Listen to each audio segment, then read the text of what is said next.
কৃষ্ণকালী মাকে স্মরণ করে আজকের ভিডিওর নিবেদন হলো আমি আপনাদের কাছে মঙ্গলা মায়ের ফোন নাম্বারের সম্বন্ধে কিছু বলতে চাই। তো আপনারা নিশ্চয়ই উদ্বিগ্ন হয়ে আছেন মঙ্গলা মায়ের ফোন নাম্বার নেওয়ার জন্য। তো আমি সেই বিষয়ে কিছু কথা বলতে চাই, মন দিয়ে শুনবেন, ভিডিওটি দেখবেন, অবশ্যই আপনাদের ভালো লাগবে।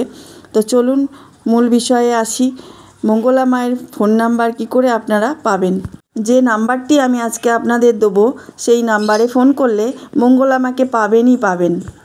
কেউ কেউ মঙ্গলা মায়ের নাম্বার পেয়েছেন, হয়তো অনেকেই পেয়েছেন, আবার অনেকে পাননি, কিন্তু আখেরে লাভ কি হয়েছে চলুন তাহলে জেনে নিই মঙ্গলা মায়ের কোন ফোন নাম্বারে ফোন করলে মাকে পাবেন। মঙ্গলা মাকে হাজার কল করলেও পাচ্ছেন না, যে নাম্বারে ফোন করছেন কল উঠছে না, তাহলে ভিডিওটি স্কিপ না করে সম্পূর্ণ ভিডিওটি দেখতে থাকুন। মঙ্গলা মায়ের আবির্ভাব হয় 2023 সালে। তিনি একজন সাধারণ গৃহবধূ ছিলেন, তার নাম হলো মঙ্গলা। তো সেই নাম থেকেই এসেছে, আমাদের কৃষ্ণকালী মাকে তিনিই পেয়েছেন, আর সেই গৃহবধূ হয়ে দাঁড়ান আমাদের মঙ্গলা মা।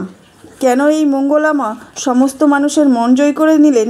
কারণটা হলো মা কৃষ্ণকালী, তিনি যার বর পেয়েছেন তিনিই হলেন আমাদের মা কৃষ্ণকালী।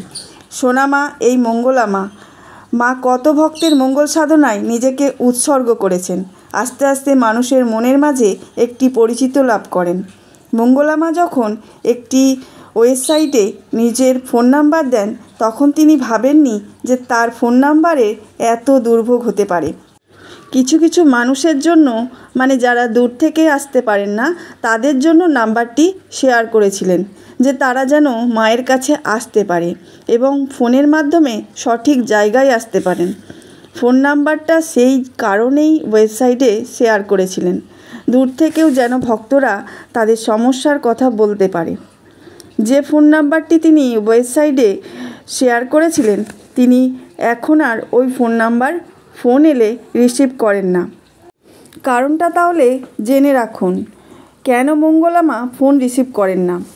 এই ধরুন আপনি ফোন করে মাকে জিজ্ঞাসা করলেন যে মা, আমার ছেলে কেন চাকরি পাচ্ছে না। আবার কিছুদিন পর যদি মায়ের কৃপায় সেই ছেলে চাকরি পেয়ে যায়, তাহলে আবার ফোন। এইভাবে যদি মঙ্গলা মা সারাদিন ভক্তদের সাথে ফোনেই কথা বলতে থাকেন বা তাদের সমস্যার সমাধান করতে থাকেন, তাহলে যে সকল ভক্তরা মা মঙ্গলা মায়ের কাছে এসেছেন অনেক দূর দূরান্ত থেকে, তারা কি খালি হাতে ফিরে যাবে? তাদের সাথে কি মঙ্গলা মায়ের কোনো কথাই হবে না? এইভাবে চলতে থাকলে তো কিছুই হবে না, তাই না? না, এটা কোনো দিনই হবে না।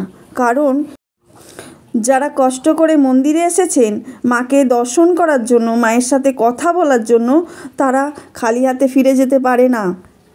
যারা কষ্ট করে মায়ের কাছে এসেছেন তাদের মনে ভক্তি আছে, শ্রদ্ধা আছে, মাকে মেনে চলে। আর যারা ফোনে কথা বলে তাদের সমস্যার সমাধান করতে চায়, তাদের মনে কিন্তু ভক্তি শ্রদ্ধার উদ্ভব হয় না, তাদের মনের মধ্যে কৌতূহল জমা হয়ে থাকে। এই কারণেই মায়ের কপালে দুর্ভোগ এসেছিল। আচ্ছা, আপনারাই বলুন তো দুটো পীঠস্থানের নাম। আপনারা বলবেন দক্ষিণেশ্বর, তারাপীঠ। এবার বলুন দক্ষিণেশ্বর, তারাপীঠ এই সমস্ত মন্দিরে আপনি নাম্বার পেয়ে যাবেন, কিন্তু কখনো কি আপনি এই নাম্বারে ফোন করে আপনার মনের বাসনা কামনা জানিয়েছেন? না, জানাননি। তাহলে মঙ্গলা মায়ের বেলায় আলাদা বিচার কেন? মঙ্গলা মাকে নিয়ে মানুষের মনে আজও নানান প্রশ্ন। আপনাদের বলছি, একবার আসুন না মন্দিরে, মঙ্গলা মাকে, আমাদের কৃষ্ণকালী মাকে নিজের চোখেই দর্শন করে চক্ষু সার্থক করে যান না। হ্যাঁ, হয়তো একটু কষ্ট হবে, কিন্তু এখানে এলেই আপনার মনের যত প্রশ্ন আছে সব উত্তর আপনি পেয়ে যাবেন। মায়ের যে মূল মন্ত্রটা আছে, সেই মন্ত্রটা বারবার উচ্চারণ করবেন, জয় মা কৃষ্ণকালী মায়ের জয়, জয় মা কৃষ্ণকালী মায়ের জয়। এই মন্ত্রটি মা বারবার জপ করতে বলেছেন, বারবার জপ করতে বলেছেন। এই মন্ত্রটি যিনি একবার জপ করেছেন তার মনের কামনা বাসনা সমস্ত কিছু পূর্ণ হয়েছে। মঙ্গলা মাকে নিয়ে কেউ আপনারা কটু কথা বলবেন না, তাতে আপনারই পাপের বোঝা ভারী হবে। শুধু সময়ের অপেক্ষা, কিছু সময় যাবার পর আপনিও দেখবেন মঙ্গলা মায়ের কাছে ছুটে আসবেন। আপনার মনের যা কামনা বাসনা আপনার যা সমস্যা সব কিছুর সমাধান করার জন্য। মঙ্গলা মা সারাদিনই ভক্তদের মাঝেই সময় কাটান। তাহলে আপনারাই বলুন তিনি ফোন ধরবেন কিভাবে? লক্ষ লক্ষ ভক্তকে তিনি একা হাতে সামলাচ্ছেন, সবার মাঝে হাসি মুখে সবার সমস্যার সমাধান করছেন। তো দেখুন, আপনারা যদি একবার মায়ের কাছে যান তারপরে বলবেন না যে মঙ্গলা মায়ের মধ্যে কোনো অসীম শক্তি নেই, অদ্ভুত শক্তি নেই, এটা কখনোই বলবেন না। আছে, মায়ের মধ্যে কিছু না কিছু আছে তো অবশ্যই, না হলে মা পারতেন না এতগুলো ভক্তের মাঝে নিজেকে সামাল দিতে। তো চলুন, যে কথা আমি বলেছিলাম প্রথমেই আপনাদের ফোন নাম্বার দেওয়ার কথা, সেটা আমি স্ক্রিনে দিয়ে দেবো, আপনারা নিজেরাই দেখে নিন। এরপর আপনাদের বিচার, আপনারা নাম্বারে কল করবেন নাকি মায়ের কাছে নিজে যাবেন।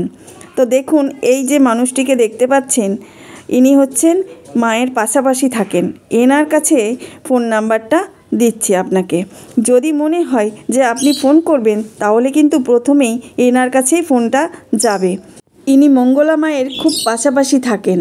মঙ্গলা মা মন্দিরে আসার সাথে সাথে ইনিও আসেন। এনাকে যদি ফোন করা হয় তাহলে মঙ্গলা মায়ের কাছে ফোন গেলেও যেতে পারে।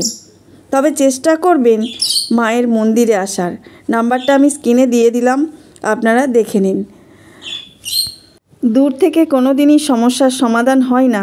ফোনের মাধ্যমে এমন কিছু বলা যায় না যেগুলো মায়ের কাছে এসে বলা যায়।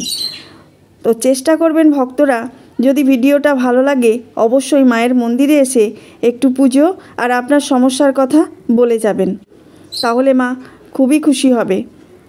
তো চলুন বন্ধুরা, জয় কৃষ্ণকালী মায়ের নাম করে আজকের ভিডিওটা আমি এখানেই সমাপ্ত করছি। দেখা হচ্ছে পরের ভিডিও, আরও কিছু তথ্য নিয়ে আপনাদের সামনে হাজির হব। তো যারা নতুন বন্ধু আছো অবশ্যই সাবস্ক্রাইব করে বেল আইকন ক্লিক করে রাখুন, তাহলে প্রথমেই আমার নোটিফিকেশান পৌঁছে যাবে আপনাদের কাছে কিছু নতুন তথ্য জানার জন্য। ভালো থাকবেন, সুস্থ থাকবেন। আজকের মতো বিদায় নিচ্ছি। টাটা বন্ধুরা। জয় কৃষ্ণকালী মায়ের জয়।